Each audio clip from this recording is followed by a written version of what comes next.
میرے بھائیو، یہ جو سورۃ النساء کی آیت نمبر 31 ہے، یہ قرآن حکیم کی چند اہم ترین آیات میں سے ہے،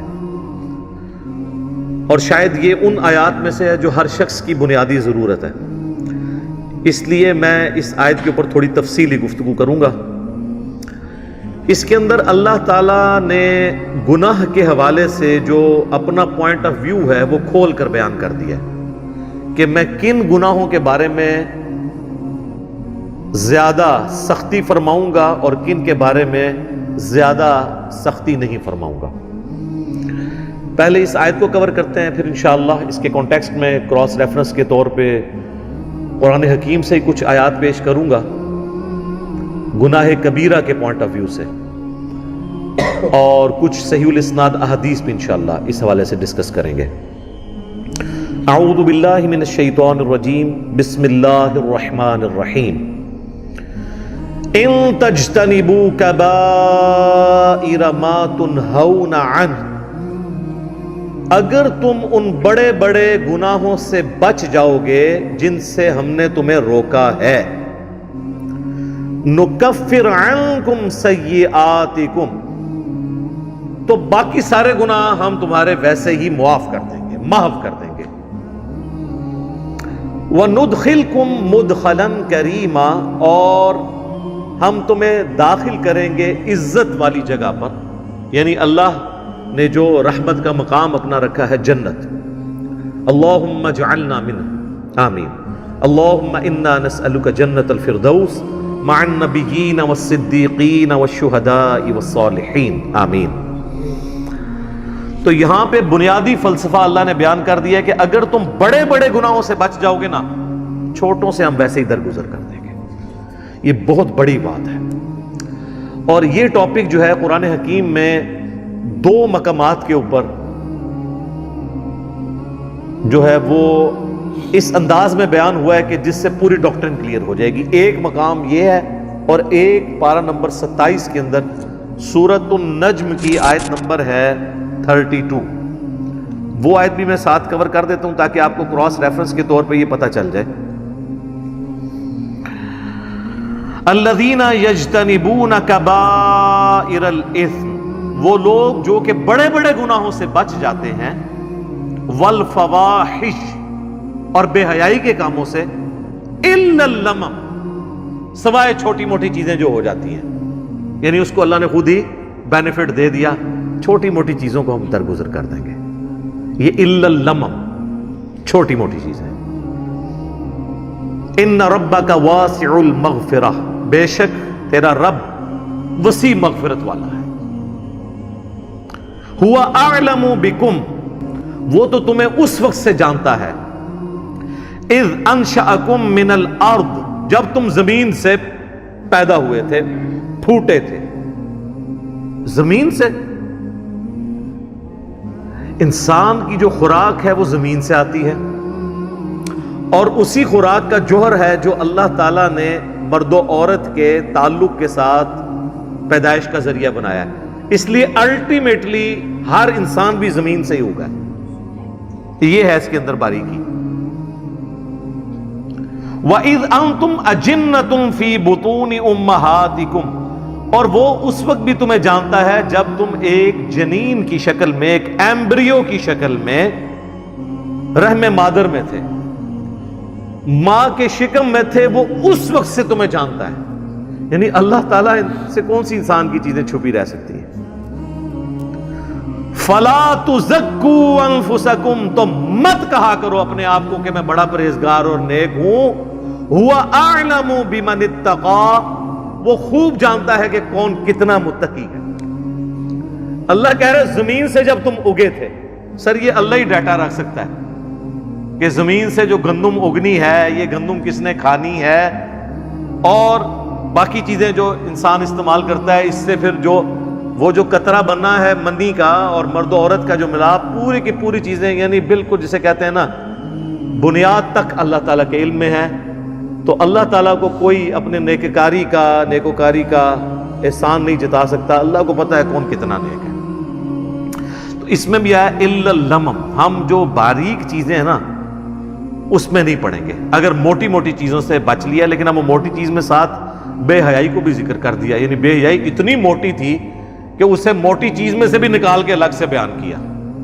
ان تجتنبوا کبائر ما تنہون عنہ نکفر عنکم سیئاتکم وندخلکم مدخلا کریما.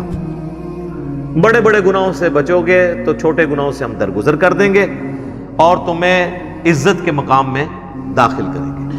یہاں پہ یہ فلسفہ بیان ہوا ہے کہ اللہ تعالیٰ کے لیے جو سینسٹیو ایریا ہے نا وہ بڑے بڑے گناہ ہیں. چھوٹے گناہوں سے وہ درگزر فرما دے گا, یعنی چھوٹے گناہ کی معافی مانگنے کی بھی ضرورت نہیں پڑے گی, وہ خود بخود آٹومیٹکلی نیک اعمال سے معاف ہوتے جائیں گے. یہ مطلب ہے اس کا.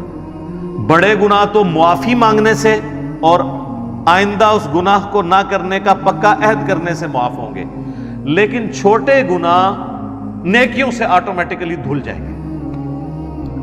اس کانٹیکسٹ میں ایک آیت ہے جو اس فلسفے کو سپورٹ کرتی ہے, وہ ہے سورہ ہود کی آیت نمبر 114.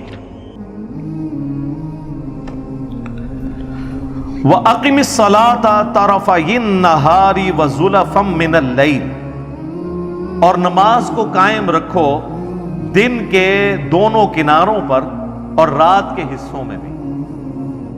دن کے دونوں کناروں کے اوپر جو نماز ہے وہ اس کنارے پہ فجر ہے اور دوسرے کنارے پر ظہر اور عصر ہے, اور مغرب اور عشاء چونکہ غروب آفتاب کے بعد ہوتی ہے وہ رات کی نماز ہے. ان نمازوں کو مضبوطی سے پکڑ لو. ان الحسنات یذہبن السیئات, بے شک نیکیاں برائیوں کو مٹا دیتی ہیں. یعنی یہ نماز پڑھنا آٹومیٹکلی گناہوں کو معاف کر دے گا. ذالک ذکری للذاکرین, یہ تو ہے نصیحت ان لوگوں کے لیے جو نصیحت حاصل کرنا چاہیں, یہ ان کے لیے ہے. تو اس آیت کے تحت یہ پتہ چل گیا کہ جو نیک اعمال ہیں وہ گناہوں کو دھونے کا سبب بن جاتے ہیں. یہ جو سورہ ہود کی آیت میں نے پڑھی نا, آیت نمبر 114 114, اس کانٹیکسٹ میں ایک حدیث بھی ہے بخاری اور مسلم دونوں کے اندر, بڑی حیران کن حدیث ہے. مسلم شریف میں ذرا ڈیٹیل سے ہے, بخاری میں بھی موجود ہے, کہ ایک صحابی اللہ کے محبوب صلی اللہ علیہ وآلہ وسلم کے پاس حاضر ہوتے ہیں اور کہتے ہیں یا رسول اللہ, آج مجھ سے ایک ایسا گناہ ہو گیا ہے, آپ مجھے پاک فرما دیں. آج میں نے مدینہ شریف کے کنارے پر, یعنی شہر سے باہر گاؤں ایریا میں, ایک عورت کو گلے لگا لیا, لیکن میں نے اس کے ساتھ کوئی اور تعلق قائم نہیں کیا, یعنی وہ جو انٹر کورس والا, باقی میں نے اس کے ساتھ اس طرح کا معاملہ کیا. تو اب میرے لیے کوئی معافی؟ تو نبی صلی اللہ علیہ وآلہ وسلم نے خاموشی اختیار کر لی. جب وہ جانے لگا تو نبی الاسلام نے اسے واپس بلایا. اسی وقت نبی الاسلام پہ یہ آیت نازل ہوئی سورہ ہود کی 114. آپ نے یہ آیت تلاوت کی کہ دن کے دونوں سروں پر اور رات کے اوقات میں نماز کو قائم رکھو, بے شک نیکیاں گناہوں کو مٹا دیتی ہیں, محو کر دیتی ہیں. تو نبی الاسلام نے کہا کہ نماز پڑھو, تمہارا یہ گناہ معاف ہو جائے گا. اچھا, بعض لوگ اس سے سمجھتے ہیں کہ کوئی اگر ڈیٹس مارتا رہے لڑکیوں کے ساتھ, نماز پڑھ لے تو آٹومیٹکلی معاف ہو جائے گی. نہیں, اس پہ بھی اجماع ہے پوری امت کے علماء کا, چاہے سنی ہو یا شیعہ, کہ کسی چھوٹے گناہ کو چھوٹا سمجھ کے تکرار کے ساتھ کرنا بھی گناہ کبیرہ ہے. یہ تو ایک کبھی کبھار ہو جائے نا, لیکن وہ یہ تو نہیں تھا کہ نبی الاسلام نے اسے یہ کہا کہ ہاں روزانہ گلے لگا لیا کرو, اس کے بعد پھر نماز پڑھ لیا کرو. ایسا نہیں ہے. یعنی کبھی کبھار کوئی نفس سے مغلوب ہوا تو اس کی نیکیاں گناہوں کو محو کر دے گی. اسی کو سپورٹیو ایک اور حدیث ہے بخاری اور مسلم دونوں کے اندر. نبی صلی اللہ علیہ وآلہ وسلم نے فرمایا, بھلا بتاؤ تو اگر کسی شخص کے گھر کے آگے سے نہر گزرتی ہو اور وہ روزانہ اس میں 5 دفعہ غسل کرے تو اس کے جسم پہ کوئی میل باقی رہ جائے گا؟ صحابہ نے کہا نہیں یا رسول اللہ صلی اللہ علیہ وآلہ وسلم. تو آپ نے فرمایا کہ پھر 5 نمازوں کی مثال بھی ایسی ہی ہے کہ اس کے جسم سے گناہ سارے دھل جائیں گے. لیکن لیکن لیکن چھوٹے گناہ, بڑے گناہ نہیں معاف ہوں گے. بڑے گناہ صرف توبہ سے معاف ہوتے ہیں اور آئندہ گناہ نہ کرنے کا پکا عہد کرنا. چھوٹے گناہ آٹومیٹکلی نیکیوں سے معاف ہوتے ہیں اور بڑے گناہ جب معاف ہوتے ہیں وہ سورۃ الفرقان کی آیت نمبر 70 ہے، 70 نمبر، کہ اگر کوئی بڑے بڑے گناہوں سے توبہ کر لے، حتیٰ کہ اللہ نے اس بڑے گناہوں میں شرک کو ذکر کیا، قتل ناحق کو ذکر کیا، زنا کو ذکر کیا، اور کہا کہ اگر کوئی ان سے بھی توبہ کر لے ہم اس کے گناہوں کو بھی نیکیوں سے بدل دیں گے. صرف معاف نہیں کریں گے، گناہوں کو نیکیوں سے بدل دیں گے. سبحان اللہ وبحمدہ سبحان اللہ العظیم. آمین. تو بڑے بڑے گناہوں سے اگر توبہ کر لی جائے تو وہ اتنی بڑی نیکیاں بن جائیں گی، لیکن وہ توبہ پاکستانی توبہ نہیں ہوگی، وہ پکی والی توبہ ہوگی. اور توبہ کا طریقہ اللہ تعالیٰ نے قرآن میں بتا دیا ہے کہ پاکستانی توبہ میں، یعنی جس کو میں کہتا ہوں کہ کتابوں کے خدا میں اور بابوں کے خدا میں کیا فرق ہے. سورۃ النحل کی آیت نمبر ہے 119، اس میں اللہ تعالیٰ نے اپنا کانسیپٹ بتا دیا توبہ کا. ثم ان ربک للذین عملوا السوء بجہالۃ، اس کے بعد تمہارا رب ان لوگوں کے حق میں جو جہالت میں گناہ کر بیٹھیں، ثم تابوا من بعد ذلک، اور پھر گناہ کے بعد فوراً توبہ کر لیں، وَأَصْلَحُوا، اور اپنی اصلاح کر لیں، یعنی بندے کے پتر بن جائیں. جو ہوا اس کے بعد پھر وہ ٹھیک بھی کریں اپنے آپ کو. ان ربک من بعدها، اس کے بعد تیرا رب لغفور الرحیم، ضرور بخشنے والا مہربان ہے. کس کے بعد؟ جو توبہ کرے، رجوع لائے اللہ کی طرف اور اپنے آپ کو سدھار لے، پھر میں اس کو معاف کروں گا. خالی استغفار کی تسبیح پھیرنے سے معافی نہیں ہوگی. یہ ہے کنسپٹ قرآن کا. یہ پیرلل میں دو چیزیں نہیں چل سکتی، اللہ کے ساتھ بغاوت بھی اور خالی استغفار کی تسبیح پڑھنا. تو یہ کنسپٹ اللہ تعالیٰ نے توبہ کے حوالے سے کلیئر کر دیا. اب آ جائیں اس طرف جو میں نے کہا کہ کبیرہ کبیرہ گناہوں سے اگر بچ جائیں تو چھوٹے معاف ہو جائیں گے. اس کو سپورٹیو ایک اور حدیث ہے جو صحیح مسلم میں ہے، وہ ڈسائسو حدیث ہے. اس کے الفاظ ہیں، اگر بڑے بڑے گناہوں سے بچا جائے تو ایک نماز سے دوسری نماز، ایک جمعے سے دوسرا جمعہ، اور ایک رمضان سے دوسرا رمضان درمیان کے تمام گناہوں کا کفارہ بن جائے گا، اگر بڑے بڑے گناہوں سے بچا جائے. اب یہ نہیں ہے کہ ادھر سے ایک جمعہ پڑھا ادھر سے ایک جمعہ اور درمیان والے معاف نہ، کیونکہ اس کے الفاظ ہیں اگر بڑے گناہوں سے بچا جائے. تو مجھے بتائیں نماز چھوڑنے سے بڑا گناہ کون سا ہو سکتا ہے؟ صحیح مسلم میں حدیث ہے، بندے کے کفر اور ایمان کے درمیان، شرک اور اسلام کے درمیان فرق نماز ہے. لہٰذا جو نماز چھوڑتا ہے تو ایک جمعے سے دوسرا جمعہ درمیان کے گناہوں کا اس کا کفارہ نہیں بنے گا. ایک رمضان سے دوسرا رمضان درمیان کے گناہوں کا کفارہ نہیں بنے گا. ایک نماز سے دوسری نماز درمیان کے گناہوں کا کفارہ نہیں پڑے گی کہ اگر کوئی کہے جی میں فجر پڑھ لوں اور ادھر سے عشاء پڑھ لوں درمیان والی معاف ہو جائے. نہیں. جامعہ ترمذی میں حدیث ہے، شقیق تابعی کہتے ہیں کہ صحابہ کرام نماز چھوڑنے والے کے علاوہ کسی کی تکفیر نہیں کرتے تھے. جو نماز نہیں پڑھتا تھا اس کو وہ کافر سمجھتے تھے. یہ پاکستان کے شناختی کارڈ میں بے نمازی مسلمان ہے، اللہ کے ہاں بے نمازی مسلمان نہیں ہے. جامعہ ترمذی میں حدیث ہے، جس نے جان بوجھ کے نماز چھوڑ دی اس نے کفر کیا. اور جان بوجھ کے چھوڑنے سے مراد یہ نہیں کہ بندہ کہ میں بڑا مصروف ہوں، نہیں. بخاری و مسلم دونوں میں حدیث ہے کہ اگر کوئی شخص بھول جائے یا سویا ہوا ہو تو جیسے ہی اسے یاد آئے یا وہ اٹھے تو نماز پڑھ لے. اور پھر نبی علیہ السلام نے وہ آیت تلاوت کی سورہ طٰہٰ کی، وَأَقِمِ الصَّلَاةَ لِذِكْرِي، اور میری یاد کے لیے نماز کو قائم رکھنا. تو نبی علیہ السلام نے فرما دیا کہ وہ جو جان بوجھ کے یہ ہے کہ ایک بندہ جاگ بھی رہا تھا اور بھولا ہوا نہیں تھا اور اس نے نماز چھوڑ دی، وہ مارا گیا. ایک اور چیز ہو سکتی ہے کہ کوئی مجنون ہو جائے، جو صحیح بخاری میں مولا علی کا قول ہے تعلیقاً کہ 3 لوگوں سے قلم اٹھا لیا گیا ہے، چھوٹے بچے سے، پاگل سے اور سوئے ہوئے شخص سے، یہاں تک کہ وہ جاگ جائے۔ تو یہ حدیث مرفوع بھی ہے، نبی علیہ السلام سے بھی مولا علی نے نقل کی ہے، سنن ابن ماجہ میں بھی ہے، ترمذی میں بھی، بخاری میں امام بخاری اسے چیپٹر کی ہیڈنگ میں لے کے آئے ہیں۔ اس کانٹیکسٹ میں جو سیدنا عمر کے پاس ایک دفعہ ایک مقدمہ کسی پاگل کے بدکاری کرنے کا آیا تھا، تو مولا علی نے کہا تھا کہ اس کے اوپر سزا جاری نہیں ہوگی کیونکہ اس کا ذہنی توازن درست نہیں ہے۔ تو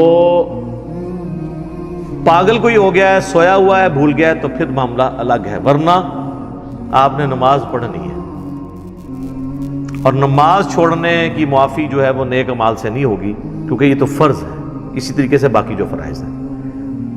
تو یہ گناہ کبیرہ کے حوالے سے کنسیپٹ کلیئر ہو گیا۔ یہ کبیرہ اور صغیرہ کی بحثیں تو ساری علمی ہیں، ادروائز صحیح مسلم میں حدیث ہے، عبداللہ ابن مسعود کہتے ہیں نبی صلی اللہ علیہ وآلہ وسلم سے بھی انہوں نے مرفوع کیا اس حدیث کو کہ مؤمن کے لیے چھوٹا سا گناہ بھی ایسا ہے جیسا کہ اس کے سر پہ کسی نے پہاڑ رکھ دیا، گویا اس پہ گرا چاہتا ہے، اور منافق کے لیے بڑے سے بڑا گناہ بھی ایسا ہے گویا ناک پہ مکھی بیٹھی تھی اس نے اڑا دی، تو وہ اس کو سینسٹیو ہی نہیں ہوگا اس معاملے میں، جس کو ہم پنجابی میں کہتے ہیں کہ عقل نہ ہوئے تے موجیں ہی موجاں، عقل ہوئے تے سوچیں ہی سوچاں۔ جس کو عقل نہیں ہے تو وہ موج ہی مارے گا نا، وہ تو کپڑے بھی اتار کے پھیرے گا تو وہ ریلیکس کرے گا، لیکن کوئی عقل مند آدمی تو اپنے کپڑے اتار کے نہیں پھیر سکتا، ہاں وہ بزرگ ہو تو وہ پھر سکتا ہے۔ مجذوب تو اس کا بھی وہ کہتے ہیں کہ انہاں تو قلم اٹھے ہے، تو سیدھی طرح کہنا پاگل ہے، قلم اٹھے ہے، مجنون، مجذوب، شطحیات، پنجابی بونگیاں۔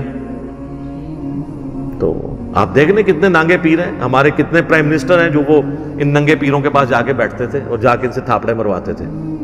ان سارے پیروں کو کہنا پاکستان کا قرضہ اتار دینا، بجلی پوری کر دیں، پرائم منسٹر کا ظاہر ہے جڑی جماعتاں ہونے چاہیے بننا ہے نا کسی نے، ٹھیک ہے نا۔ تو یہ ساری کہانیاں ہیں اور یہ سارے ان کے پاس پہنچے ہوتے ہیں، یہ ہماری یعنی قوم کی ایز اے قوم جہالت ہے۔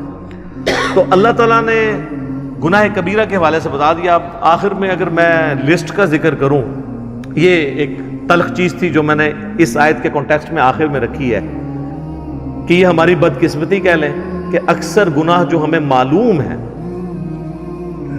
وہ سب کے سب کبیرہ گناہ ہی ہیں، ان میں کوئی گناہ چھوٹا گناہ نہیں ہے، ہم ان کو چھوٹا سمجھ رہے ہوتے ہیں۔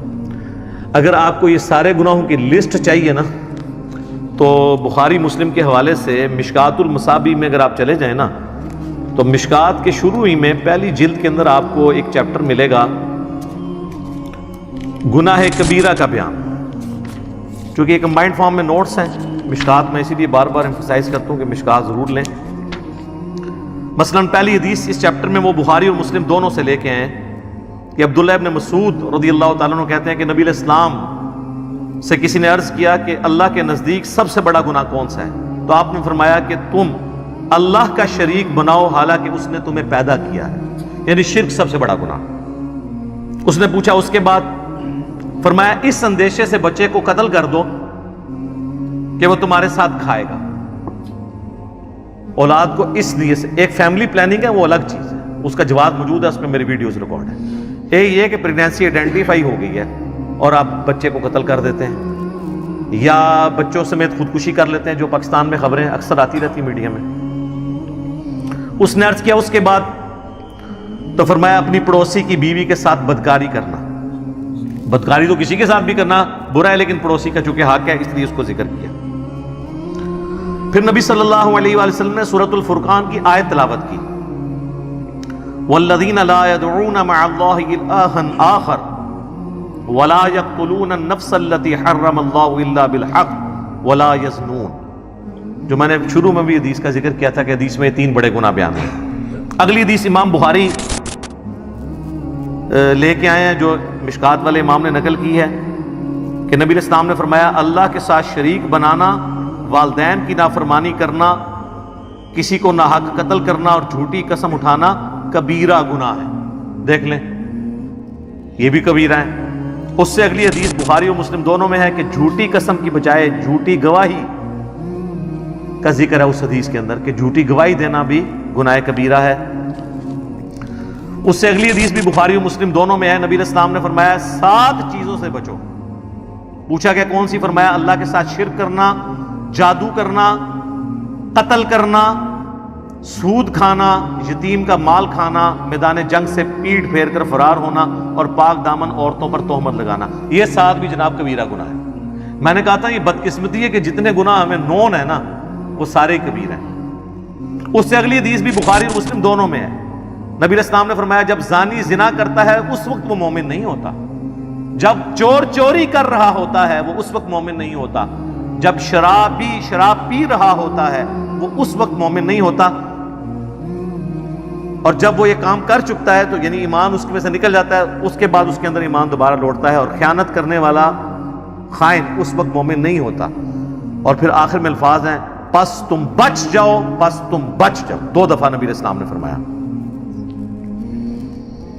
تو آگے بخاری مسلم دونوں میں حدیث ہے منافق کی 3 نشانیاں ہیں، جب بات کرے تو جھوٹ بولے، وعدہ کرے تو خلاف ورزی کرے، اور جب امانت رکھی جائے خیانت کرے۔ لو جی پوری قوم کے اوپر فٹ ہو رہی ہے۔ اور مسلم میں تو آگے الفاظ ہیں اگرچہ وہ روزہ رکھے، نماز پڑھے اور مسلمان ہونے کا دعویٰ بھی کرے تب بھی وہ منافق ہے، یعنی عملاً منافق ہے، اعتقاداً نہیں، اعتقاداً تو مسلمان ہے لیکن عملاً منافق ہے۔ اور ایک اور حدیث ہے بخاری اور مسلم کی، اس میں 4 چیزوں کا ذکر ہے۔ نبی علیہ السلام فرمایا جو 4 خصلتیں جس میں ہوں گی وہ پکا منافق ہے، اور جس میں ایک ہوئی وہ بھی نفاق کی ایک شاخ کے اوپر ہے، یہاں تک کہ اس عمل کو چھوڑ دے۔ نمبر 1 امانت رکھی ہے تو خیانت کرے، نمبر 2 بات کرے تو جھوٹ بولے، نمبر 3 عہد کرے تو توڑ دے، اور جب جھگڑا ہو تو گالی گلوچ پر اتر آئے۔ یہ علماء تو آلموسٹ سارے اس میں آتے ہیں، گالی گلوچ پہ اتر آتے ہیں نا، کیسی کیسی موٹی موٹی گالیاں دیتے ہیں۔ اور عوام الناس تو اب مجھے بتا دیں، ہم تو وہ شعر لے کے چل رہے ہیں کچھ بھی ہیں تیرے محبوب کی امت سے ہیں، یہاں تو معاملہ ہی کہاں سے کہاں پہنچ گیا۔ صحیح مسلم میں حدیث ہے، نبی علیہ السلام ایک اناج کے ڈھیر کے پاس سے گزرے، آپ نے اپنی مبارک انگلیاں اس میں داخل کی تو وہ گیلی تھی۔ آپ فرمایا یہ کیا؟ کہ رسول اللہ رات کو بارش ہو گئی تھی تو اناج گیلی ہو گئی۔ آپ نے فرمایا تم نے گیلی اناج اوپر کیوں نہیں کی تاکہ لوگ اس کے عیب کے اوپر مطلع ہوتے، اس کے بعد کسی کی مرضی کہ وہ خرید کے لے جائے گھر جا کے خشک کر لے، لیکن تم نے اس طرح کیوں کیا کہ اوپر خشک رکھی اور اندر گیلی؟ اور پھر آپ فرمایا جس نے ملاوٹ کی وہ ہم میں سے نہیں، یہ وہاں پہ آپ نے فرمایا تھا، یہ پوری حدیث مسلم شریف میں یوں ہے، جو آخری حصہ پکڑا ہوا ہے جس نے ملاوٹ کی وہ ہم میں سے نہیں۔ اور وہ ملاوٹ سے سمجھ رہے ہوتے ہیں صرف دودھ میں ملاوٹ کرنا ملاوٹ ہے۔ ملاوٹ یہ ہے کہ آپ غرر کریں، عربی میں غرر کہتے ہیں دھوکے کو، کوئی بھی دھوکہ کسی فارم کے اندر، کسی کاروبار کے اندر، وہ اس کو حرام کر دے گا۔ جیسے ہی دھوکہ آئے گا، چاہے وہ پلاٹس کی فائل کی شکل میں آئے اس کو حرام کر دے گا، چاہے بیچنے والی چیز کی شکل میں آئے اس کو حرام کر دے گا۔ یعنی آپ مال دکھائیں کچھ اور جب ڈال کے دینے لگے کچھ اور ڈال دیں تو آپ نے دھوکہ کر دیا، غرر کر دیا۔ تو غرر جب بھی آئے گا تو وہ پورے کے پورے مال کو آپ کے کمائی کو حرام کر دے گا۔ بولے اعوذ باللہ تعالی، اللہ تعالی ہمیں اس فتنے سے بچا کے رکھے، اپنی ایمان کے اندر رکھے، گناہ کبیرہ سے بچنے کی توفیق عطا فرمائے، اور کمٹمنٹ کے ساتھ اپنے محبوب صلی اللہ علیہ وآلہ وسلم کی سچی اتباع کرنے کی توفیق عطا فرمائے، آمین۔ تو یہ میں نے اس لیے گناہ کبیرہ کے حوالے سے تفصیلی گفتگو کی۔ اکثر لوگ پوچھتے ہیں توبہ کا طریقہ کیا ہے، کون کون سے بڑے بڑے گناہ ہیں، اور چھوٹے گناہوں کے بارے میں کیا ہے۔ تو توبہ تو میں نے آپ کو بتا دیا کہ توبہ یہ ہے کہ اپنی اصلاح کرنی ہے۔ اس کو میں دنیاوی مثال سے آخر میں سمجھا دیتا ہوں، پھر آگے چلتے ہیں۔ مجھے بتائیں، جس شخص کی زندگی میں ایک دفعہ، بالکل پہلی دفعہ کسی گرم استری سے ہاتھ جل جائے، دوسری دفعہ وہ ٹھنڈی کو بھی لگاتے ہوئے ڈرے گا نا، کہ ہو سکتا ہے تھوڑی دیر پہلے کوئی استری نہ کر گیا ہوئے۔ اس لیول کا ڈر جب آپ کا کسی گناہ کے بارے میں آئے گا نا دوبارہ کرتے ہوئے، تو آپ سمجھ لیں آپ نے توبۃ نصوحا کر لی ہے۔ یا ایھا الذین آمنوا توبوا الی اللہ توبۃ نصوحا، ایسی توبہ کرو جو آگے کو نصیحت ہو جائے۔ اور اگر ایسا نہیں ہے تو بس پھر ٹھیک ہے، ایک خیال ہے اس کو آپ کے ویژول تھنکنگز کو لے کے آپ چلیں اور کبھی آپ شیطان کے اوپر ڈال دیں۔ میں تو یہ چیلنج کرتا ہوں بار بار کہ اگر گورنمنٹ آف پاکستان یہ اناؤنسمنٹ کرے کہ جو شخص فجر کی نماز اپنے محلے کی مسجد کی پہلی صف میں ادا کرے تو فی فجر 1,00,000 روپیہ، دوسری صف والے کو 50,000، تیسری والے کو 25,000۔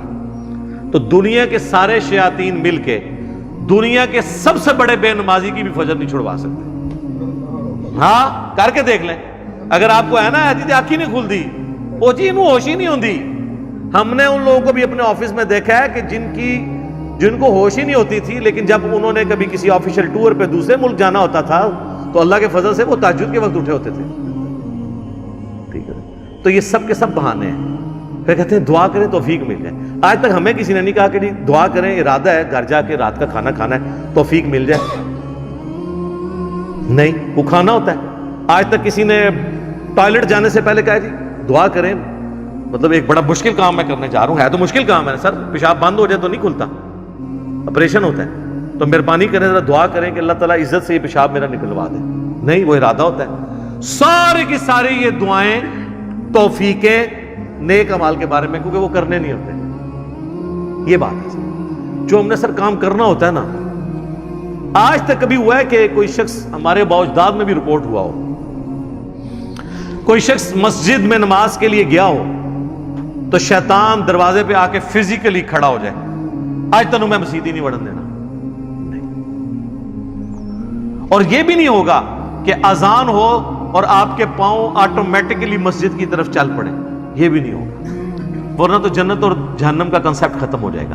یہاں اللہ نے اختیار دے دیا، انا ہدیناہ السبیل اما شاکرا و اما کفورا، ہم نے تو ہدایت کا راستہ واضح کر دیا ہے، چاہو تو شکر گزاری کی روش اختیار کرو، خواہ نہ شکری کی۔ اچھا، لیکن اس سے یہ بات نہ سمجھ لیجئے گا کہ اللہ کو کوئی پرواہ نہیں ہے، ٹھیک ہے وہ گناہگاروں کو بھی بخش دے گا، مجرمین کو بھی بخش دے گا، اور نیکوکاروں کو تو اس نے بخشنا ہے، نہ، اس طرح نہیں ہے۔ اور اکثر لوگ کہہ رہے ہوتے ہیں او جی اللہ نے ساڑی نمازاں نہیں چاہیے دیا، استغفر اللہ، یہ بات آپ کیوں بولتے ہیں؟ یہ آپ کس کو بول رہے ہوتے ہیں؟ میری نماز تو نہیں کو پڑھ رہا نا، تو مجھے کیوں سنا رہے ہو؟ جس کی پڑھ رہے ہو اس کو سناؤ، اللہ کی پڑھ رہے ہو۔ تو اللہ نے کب کہا ہے کہ مجھے تیری نمازیں چاہیے؟ کہیں کہا ہے؟ اللہ کہتا ہے تمہیں تمہارے لیے نمازیں چاہیے، اللہ نے تو کبھی کہا ہی نہیں کہ مجھے چاہیے۔ اس فلسفے کو اللہ تعالیٰ نے سورہ الزمر میں بیان کیا ہے، مسئلہ تقدیر بھی حل کرنے والی یہ آیت ہے، اور سارے مسئلے، یہ اکثر لوگ کہتے ہیں نا جو کچھ ہو رہا ہے نا جی اللہ کی مرضی سے ہی ہو رہا ہے جی، یہ اکثر آپ سنتے ہوں گے کہ دنیا میں جو کچھ ہو رہا ہے نا جی اللہ کی مرضی سے ہو رہا ہے۔ نہیں سر، ایسے نہیں ہے، اللہ کی مرضی سے نہیں ہو رہا، اللہ کی اجازت سے ہو رہا ہے۔ اللہ کی مرضی ہے یہ کہ لوگ زنا کریں، اجازت ہے کہ کر لو، یہ نہیں ہوگا کہ جسم پہ فالج گرے، لیکن آخرت میں چھوڑوں گا نہیں۔ شراب پینی ہے پی لو، چمڑی اتار دوں گا آخرت میں، یہ نہیں ہوگا کہ شراب کی بوتل پکڑو تو ہاتھ پہ فالج گر پڑے، ایسے نہیں ہوگا، اجازت ہے، نیکی کرنی ہے کرو، برائی کرنی ہے کرو، مرضی نہیں ہے، مرضی یہی ہے کہ پیغمبروں کا راستہ اختیار کرو۔ یہ فلسفہ جو ہے نا سورہ زمر میں بیان ہوا ہے، آیت نمبر 7۔ سر یہ 7 نمبر آیت تو آپ سارے اپنے قریبی لوگوں کو سنائیں، اپنے آفیسز میں سنائیں، اپنے دوستوں کو، گھر والوں کو۔ ان تکفروا فإن اللہ غنی عنکم، دیکھو اگر تم اللہ کا کفر کرو گے، ناشکری کی زندگی گزارو گے، تو یاد رکھنا اللہ بے پرواہ ہے، اللہ کو کوئی فرق نہیں پڑے گا۔ لیکن اس کا یہ مطلب بھی نہیں ہے کہ اللہ کو نہیں فرق پڑا تو اللہ تعالیٰ چھوڑ دے گا، نہیں۔ ولا يرضى لعباده الكفر، لیکن میں کبھی راضی نہیں ہوں اس بات پہ کہ کوئی میری ناشکری کرے، میری نافرمانی کرے، میرا کفر کرے۔ وَإِن تَشْكُرُوا يَرْضَهُ لَكُمْ، اور اگر تم شکر گزاری کی روش اختیار کرو گے، یعنی اللہ کے تابع فرمان رہو گے، تو یہ اللہ تعالیٰ تم سے پسند کرتا ہے۔ وَلَا تَزِرُ وَازِرَةٌ وِزْرَ أُخْرَى، کوئی جان دوسری جان کا بوجھ نہیں اٹھائے گی، ہر شخص نے اپنے اعمال کا جواب دہ خود ہونا ہے۔ ثم الى ربکم مرجعکم، اس کے بعد تمہیں لوٹ کر تمہارے رب کی طرف جانا ہے۔ فَيُنَبِّئُكُم بِمَا كُنتُم تَعْمَلُونَ، پھر وہ تمہیں خبر دے دے گا جو کچھ تم دنیا میں اعمال کیا کرتے تھے. إِنَّهُ عَلِيمٌ بِذَاتِ الصُّدُورِ، بے شک وہ تو سینوں کے چھپے ہوئے رازوں کو بھی جاننے والا ہے. اللہ اکبر. یار اللہ سے کون بھاگ سکتا ہے؟ میرے بھائی آپ اپنی داڑھیوں سے، پگڑیوں سے، نمازوں سے، تسبیحوں سے دنیا کو دھوکہ دے سکتے ہیں، قانون کو چکما دے سکتے ہیں، اللہ سے بھاگ کے کہاں جائیں گے؟ اللہ تو اتنا باریک بین ہے کہ جن لوگوں کی نماز، حج، زکوٰۃ بھی لکھے ہوں گے نا قیامت والے دن، فرشتوں نے نیکیوں کے ڈھیر لگائے ہوں گے، اللہ زیرو سے ملٹیپلائی کر دے گا. اللہ سے بڑا ڈاٹا سر، اللہ بڑا ڈاٹا جائے. ہاں اللہ والے بن جاؤ تو اللہ سے زیادہ کوئی شفیق نہیں ہے، لیکن اللہ کے نافرمان ہیں تو سر اللہ بڑا ڈاٹا جائے. مسلم شریف میں حدیث ہے سب سے بڑی 3 نیکیاں کون سی ہو سکتی ہیں؟ تینوں نیکیوں کے بارے میں نبی علیہ السلام نے کہا کہ یہ کرنے والا بھی جہنم میں چلا جائے گا. نمبر 1 آپ نے فرمایا قیامت والے دن اللہ تعالیٰ ایک شہید کو اٹھائے گا اور پوچھے گا میں نے تجھے اتنا کچھ دیا، اچھی صحت دی، تو نے میرے لیے کیا کیا؟ وہ کہے گا یا اللہ جان سے قیمتی کون سی چیز تھی تیرے لیے دے دی. تو اللہ تعالیٰ فرمائے گا تو نے جان اس لیے دی کہ لوگ تجھے بہادر کہیں، تو دنیا نے تیری بڑی تعریف کی، تو دنیا سے اپنا اجر لے چکا ہے، میرے ہاں کوئی اجر نہیں، اوندھا منہ کر کے جہنم میں. فرشتوں نے اسے شہید لکھا ہوا ہے، اللہ نے کہا نہ،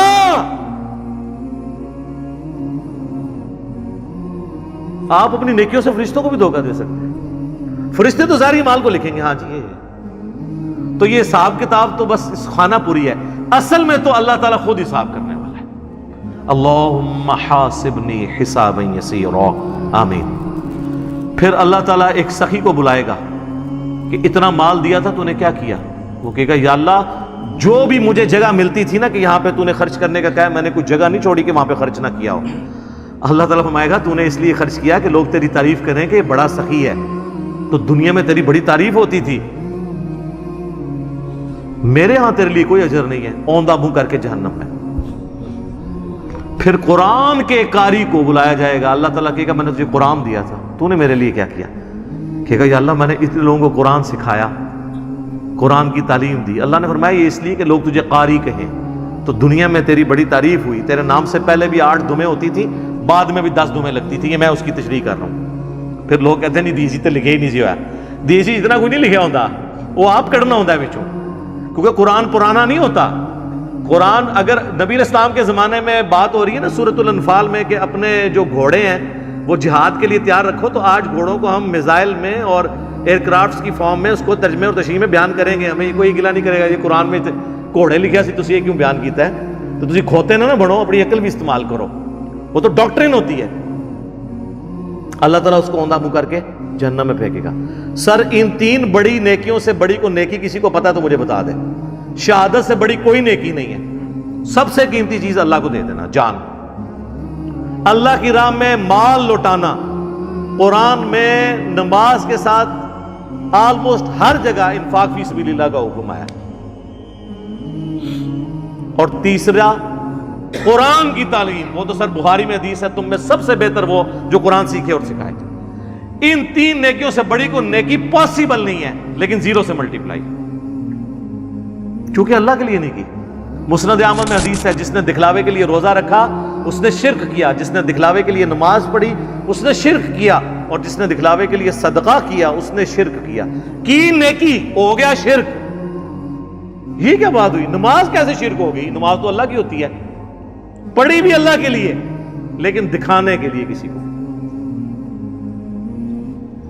ہمارے ایک ایکس پریزیڈنٹ تھے نا، مجھے ان کی پالیسی سے تو بہت اختلاف ہے، جنرل ضیاء الحق، لیکن ایک مذہبی آدمی تھے. ان کی وجہ سے ہماری فوج کے اندر کافی ریفارمز آئیں، اور یہ بہت بڑا احسان ہے ان کا پاکستانی فوج کے اوپر، ورنہ ان سے پہلے کی فوج اور آج کی فوج میں بڑا فرق ہے. اب آپ کو مذہب کا رنگ غالب نظر آئے گا ہماری فوج کے اندر. اور جب فوج سے لوگ ریٹائر ہوتے ہیں تو میں تو سب سے زیادہ باقی اداروں کی نسبت ان لوگوں کو دیکھا ہے کہ پریکٹسنگ مسلمان ہیں، کیونکہ موت کو بڑا قریب سے دیکھ لیتے ہیں نا، تو بڑے بڑے لوگوں کی عقل ٹھکانے ہو جاتی ہے. جب اپنے ساتھ آپ شہداء کی لاشیں اٹھاتے ہیں بارڈرز کے اوپر تو بس انسان کو نظر آتی ہے یار کل تو یہ میرے ساتھ روٹی کھا رہا تھا، آج میں اس کے جسم کے لوتھڑے سمیٹ رہا ہوں. تو سب بڑے بڑے لوگوں کا قبلہ درست ہو جاتا ہے. تو جنرل ضیاء الحق صاحب چونکہ نمازی تھے بڑے پکے، تو ان کے ساتھ جو لوگ ہیں نا، انہوں نے مجھے بتایا کہ جب وہ نماز جاتے تھے لوگ بغیر وضو بھی ساتھ پیچھے کھڑے ہو جاتے تھے، کیونکہ وہ نماز پڑھنے کا تو موڈ نہیں ہوتا تھا، اور وضو تو ایک تردد ہے نا، اور وضو کسی کا چیک تو نہیں ہو سکتا سوم کہ کس کا وضو ہے یا نہیں ہے، تو وہ اس پر ٹوٹل پورا، جس طرح ہمارے یہاں پہ کئی پولیٹیکل لیڈرز کے لوگ جنازے پڑھنے کے لیے صحافی بھی آئے ہوتے ہیں، اگر آپ ان سے نماز سنیں، نماز بھی نہیں آتی اور جنازہ پڑھنے کے لیے آئے ہوتے ہیں، ادھر سوٹیں لگا رہے ہوتے ہیں، ادھر میسیج دیکھ رہے ہوتے ہیں، ساتھ ہی جنازے کی نماز پڑھی، جنازہ پڑھا، نہ ان کو دعا آتی نہ وضو کیا ہوتا ہے، الا ماشاء اللہ. یعنی یہ نا آپ کہ میں ساروں کے لیے بات کر رہا ہوں، تو وہ ساری اس طرح کی جو نمازیں پڑھ رہے ہوتے ہیں وہ تو دکھلاوے کی ہو رہی ہوتی ہے نا، اللہ کے لیے تو ہو نہیں رہی ہوتی ہے. تو استغفر اللہ الذی لا الہ الا ہو الحی القیوم واتوب الیہ من کل ذنب واتوب الیہ. آمین ثم آمین.